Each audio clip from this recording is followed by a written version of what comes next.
I'd like to take a second and introduce you to our next speaker, Tom Miller. As Tom's coming up, I want to just share how I have been impacted by Momentum Europe.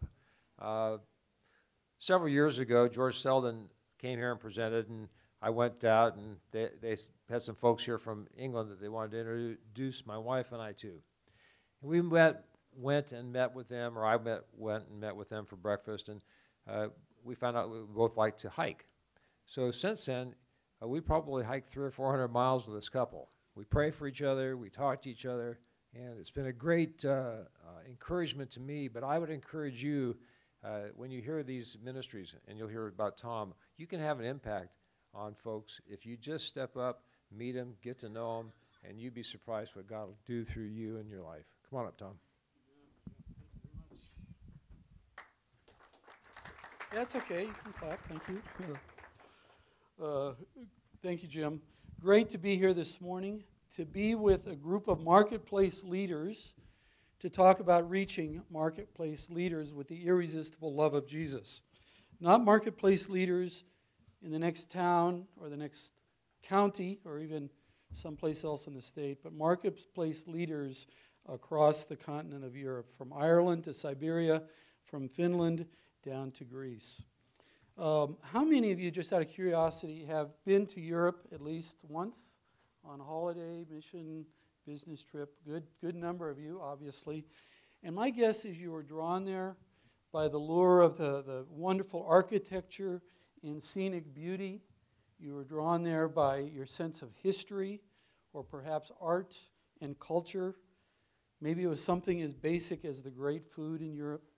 And you had a wonderful time, I'm guessing. But while you were there, did you also sense the deep spiritual darkness across the continent of Europe? A land that is filled with icons of the faith, but not the reality of personal walk with Jesus Christ. A land that is filled by the isms of man-centered solutions. A continent that today is facing growing Islamization. They don't know what to do about it. Well, that's Europe today, and that's why we're here to invite you to be part of helping ignite and resource spiritual awakening across the continent.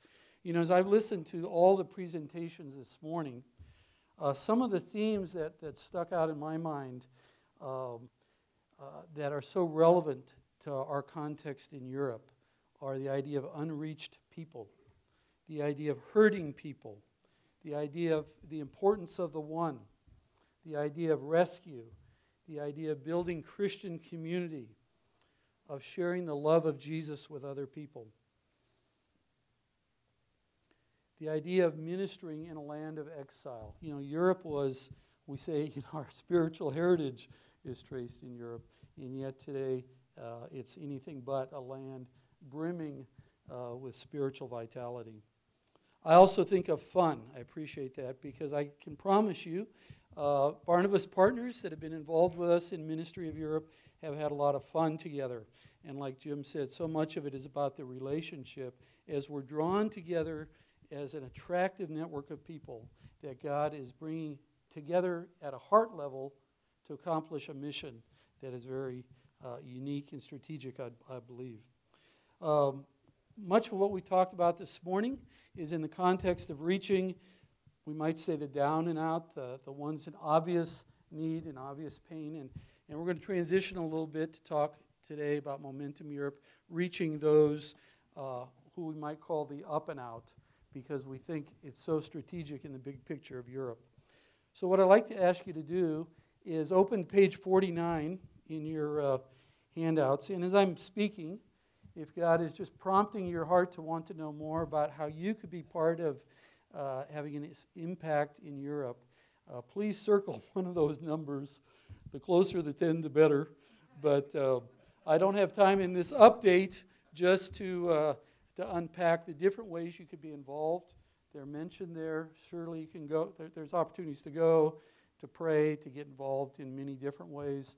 But the key thing, most of the people who got involved is come through a personal connection, and let's talk about what God's doing in your heart and the opportunities in Europe. So let me introduce you, first of all, to a woman named Betty. After marrying a prominent Dutch politician, Betty felt she was living a fairy tale life. Homes in Holland and on the French Riviera and a brilliant son were just some of the examples of that fairy tale. Betty's New Age spirituality, so common in Europe, created no conflict in her life. But then her nightmare began. Infidelity, near bankruptcy, abuse, divorce, her son institutionalized in a mental hospital. Suddenly, Betty's avant-garde spirituality left her empty. And then by God's providence, out of the blue, Betty was invited to attend a discussion group about Christianity. We call it the Wisdom Cafe in a small village outside of Nice, France, led by one of our staff members on the Riviera. Right away, Betty knew that there was something special about that place, and hope was rekindled in her life as she began her quest for real spiritual truth. Today, Betty is a follower of Jesus, thanks to the women in this group. Forgot to click a slide there. Today, Betty's a follower of Jesus, and in her words, has found peace and joy, which I could not have imagined. Herve is a French businessman, also living in the south of France, with business interests in England and China. Unlike Betty, it wasn't a crisis that brought him to Jesus, but rather a slow process of meeting with our staff guy there on the Riviera month after month for several years, until one day, Herve, having observed the change in his wife's life, asked for a Bible for his birthday, and soon thereafter gave his life to Jesus. So today, both Betty and Herve, along with dozens of other European leaders, are growing in their faith because people just like you have come to realize that they can play a strategic role in helping change the spiritual course of an entire continent through their investment and involvement with Momentum Europe. You no doubt realize that across Europe there are hundreds of thousands of other marketplace leaders who are living in a spiritual climate that is vastly different than what we enjoy here in Southern California. Generally, for them, there are no incredible churches, no men's Bible studies, no women's professional networks, no Christian high schools, no Barnabas organizations for them to be part of. And that's our reality in Europe today. They've grown up in a post-Christian society where the gospel is not old news, but rather unknown news. In a nutshell, they, along with hundreds of millions of others across Europe, are spiritually lost. Perhaps they didn't ask to be lost. Maybe they don't even know they're lost, but they're lost for eternity.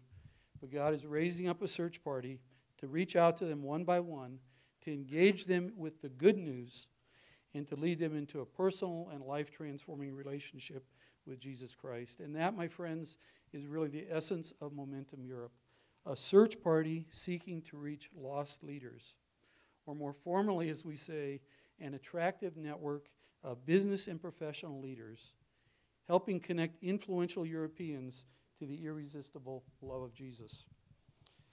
I don't think I have to explain to this group why reaching leaders is important. We all understand that leadership makes a difference.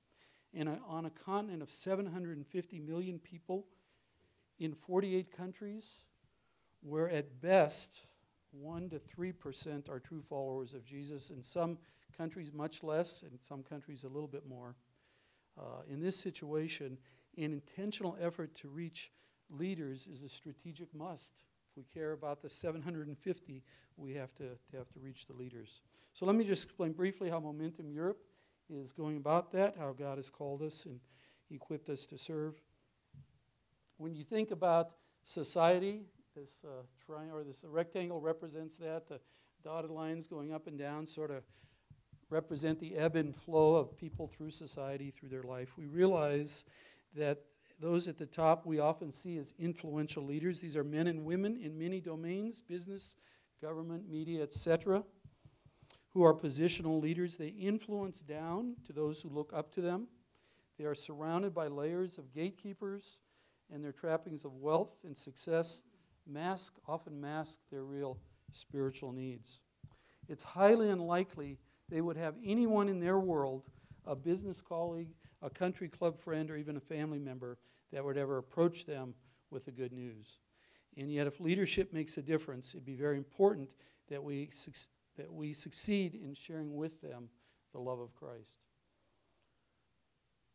For the sake of time, I'll just refer you to a couple of brochures we have on our table.